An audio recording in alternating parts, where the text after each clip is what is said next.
नमस्कार, मैं हूं सबा खान। आप देख रहे हैं मेरी पड़ताल। ये जो आप नज़ारा देख रहे हैं, यहाँ लड़कियां और महिलाएं हज़ारों की संख्या में बैठी हैं। ये इको गार्डन में 112 डायल की कर्मचारी हैं। आप यहाँ पर देख सकते हैं, इको गार्डन में 2 दिन से धरने पर बैठी हुई हैं। सरकार से कुछ मांगे हैं, कुछ शिकायतें हैं। जब इन्हें बिठाया जाता है दफ्तर में तो जनता की शिकायतें सुनने के लिए, लेकिन यहाँ पर देखा जा सकता है कि इनकी शिकायतें सुनने के लिए यहाँ पर कोई नहीं है। किसी ने अभी तक यहाँ पर पुरसे हाल नहीं ली है। लेकिन यहाँ पर जो मौजूद लोग हैं, जो महिलाएं हैं, जो लड़कियां हैं, जो परेशान हैं, कुछ मांगे हैं इनकी सैलरी बढ़ाने को लेकर और साप्ताहिक छुट्टी को लेकर, और भी क्या कुछ मांगे हैं और क्या कुछ शिकायतें हैं। आइए इनसे बात करके देखते हैं और जानने की कोशिश करते हैं कि आखिर क्यों ये लड़कियाँ जो दूसरों की शिकायत सुनती हैं, उनकी शिकायत नहीं सुनी जा रही है। क्या नाम है मैम? मैम मेरा नाम सीमा है।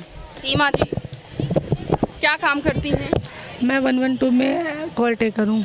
अच्छा, कॉल रिसीव करती हैं आप? जी जी। अच्छा, क्या मांगे हैं आपकी? मैम हमारी सैलरी बढ़े, यही मांग। कितनी सैलरी है आपकी? मैम 12,000। और कितनी चाह रही पहले 11,400 थी। हमारी जो विभिन्न कंपनी आई है वो हमें 12,100 रुपये 1 रुपये दे रही है। अच्छा, तो सैलरी की मांग कर रही हैं आप? जी जी। इसके अलावा कुछ? और हमारी सिक्योरिटी और हमारी जॉब सिक्योरिटी, यही हमारी। सिक्योरिटी में क्या आता है? कहते हैं पिकअप ड्रॉप का तो फैसिलिटी दे रही है सरकार। जॉब सिक्योरिटी जैसे कि मैम अभी वो लोग अभी मान लीजिए हमारी बात मान लें, फिर हम तो प्राइवेट है ना, तो हमें एक आपकी मांगों को लेकर सिक्योरिटी चाह रही हैं? जी बिल्कुल। कि आप जो धरना दे रही हैं अभी आपको समझा बुझा के भेज दिया जाएगा और उसके बाद में फिर वही चीज़ देखने को मिलेगी आप? जी बिल्कुल, इसीलिए मैम हम जॉब सिक्योरिटी भी चाहते हैं। मांगे क्या है आपकी? मांगे हमारी ये है मैम कि महंगाई के हिसाब से हमारी सैलरी 12,000 है। अभी जो हमारी कंपनी देने के लिए कह रही है मैम, इसमें हमारी ज़रूरतें नहीं पूरी हो पा रही हैं। हम सरकार से निवेदन करना चाहते हैं कि हमारी सैलरी और बढ़ा दी जाए। और हम अभी जो जिस तरीके से हुआ है उस तरीके से हमारी जॉब सिक्योर भी नहीं लग रही है हमको, तो हम चाहते हैं कि हमारी जॉब की कोई सिक्योरिटी हो। क्यों आप अनसिक्योर क्यों हैं? क्योंकि मैम हमारी जब जो कंपनी विविन आई है, जिसको 3 तारीख को टेंडर टेक ओवर किया है उसने, वो बहुत पहले आ चुकी थी, 6-7 महीने पहले। काम के कैसे किया जाता है, हमारे यहाँ कॉल कैसे ली जाती है, लोगों को मदद कैसे पहुँचाई जाती है, इनके तौर पर सारी चीज़ें वो देख रेख में थी, बिल्कुल कंटिन्यू थी कि सब चीज़ें किस तरीके से हमें काम करना है, प्रिपेयर हो रही थी। वो प्रिपेयर होने के बावजूद भी उन्होंने जब हमको हायर किया है, 2 तारीख को टेंडर उसको टेक ओवर हुआ है 2 नवंबर को, तो इसके बाद विभिन्न कंपनी हम लोगों से इंटरेक्ट करने नहीं आई है। अच्छा, कभी इंटरेक्ट नहीं किया। और इसके बाद दिवाली थी बीच में, और इसके बाद हम लोगों को काम कंटिन्यू कराया जा रहा था। इसके बाद वो अपनी खुद की ट्रेनिंग उन्होंने स्टार्ट कर दिया था। और हमें डिपार्टमेंट की तरफ से भी न्यूज़ मिली थी कि हमारे 150 लोग पहले से बैकअप में हैं।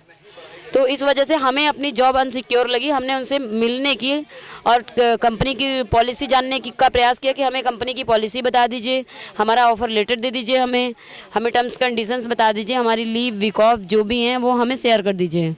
वो हमें नहीं मिला। इसके बाद हम डिपार्टमेंट से भी बात करने की कोशिश किए, हमारा सोल्यूशन नहीं निकला।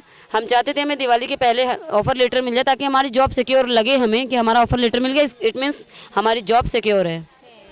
इसके जॉब को लेकर चिंता कर रही हैं कि हो सकता है मेरी जॉब चली जाए? जी, जिस तरीके से वहाँ ट्रेनिंग चल रही थी, लोगों को ट्रेन किया जा रहा था और लोगों को बुलाया जा रहा था, उस तरीके से तो उस ट्रेनिंग में आप लोग शामिल थे? कोई भी जॉब आप करने जाती हैं तो सबसे पहले आपको ऑफर लेटर मिलता है, उसके दौरान ही आप जॉब ज्वाइन करते हैं ना। हम बिना ऑफर लेटर के कैसे जॉब को सिक्योर मान लें कि हम जो हमारी जॉब कंटिन्यू है। ये भी तो हो सकता है ना कि दिवाली फेस्टिवल आ रहा है, बस चाहते हैं कि हमारा जब तक ट्रेनिंग चल रही है 15 दिन या 1 महीने, तब तक हम इनसे काम करवा लें, फिर हम अपने एम्प्लॉयज़ हायर कर लें।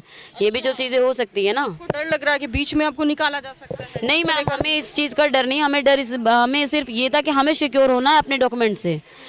और हम इस सैलरी से सेटिस्फाइड हैं कि नहीं, ये मुझे नहीं पता। जब हमें ऑफर लेटर मिलेगा, जब आप हमें सैलरी पैकेज बताएंगे, आप हमें लीव्स अपनी टर्म्स कंडीशंस जब शेयर करेंगे, हम सेटिस्फाइड होंगे, तभी तो हम जॉब आपकी कंपनी में कंटिन्यू करेंगे। अदरवाइज़ अगर हमें नहीं समझ आ रहा है तो हम कहीं और करेंगे। बस हमारी ये डिमांड थी, आप सारी चीज़ें डिक्लेयर कर दीजिए, जो कि इन लोगों ने नहीं किया। इसके बाद 24 घंटे हमने 112 को दिया। 112 बिल्डिंग के मतलब विभिन्न के 5-6 दिन बाद हमने 24 घंटे हमने बाहर दिया अपने 112 बिल्डिंग में ही, बाहर की हमें चीज़ें बता दी जाए, हमसे कोई बात करने नहीं आया।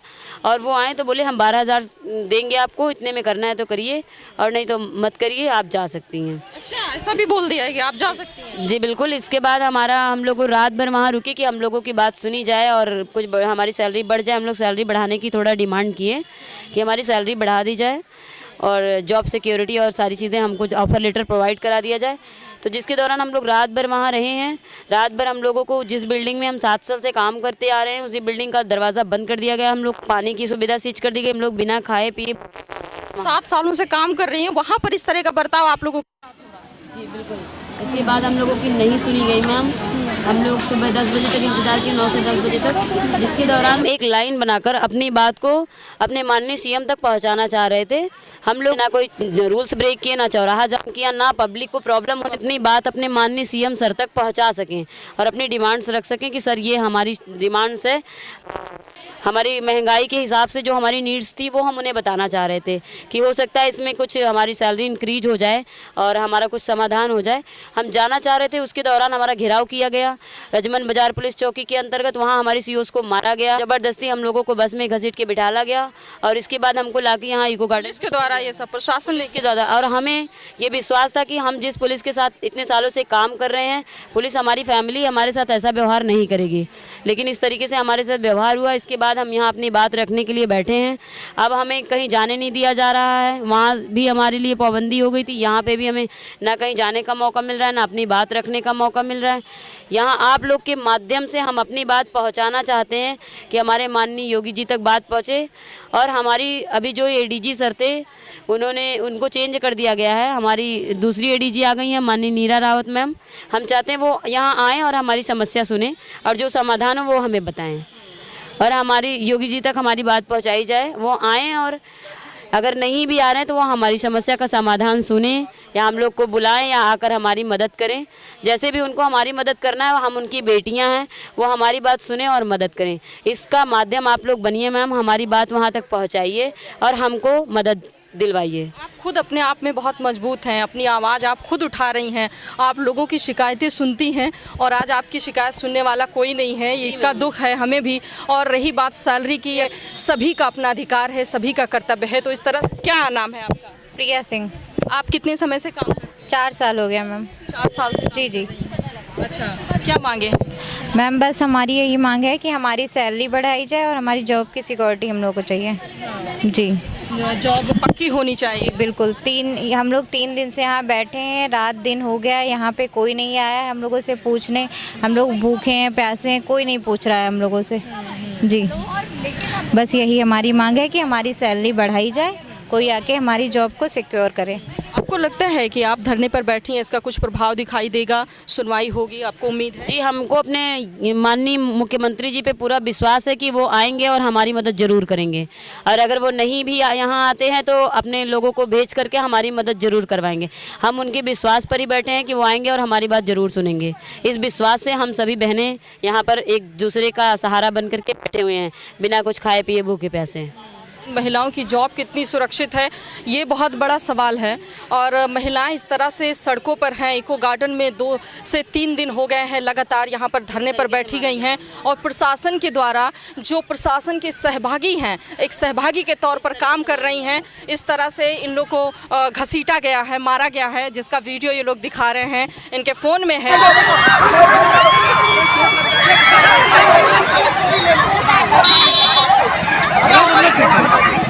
बैठ जाओ ना, बैठ।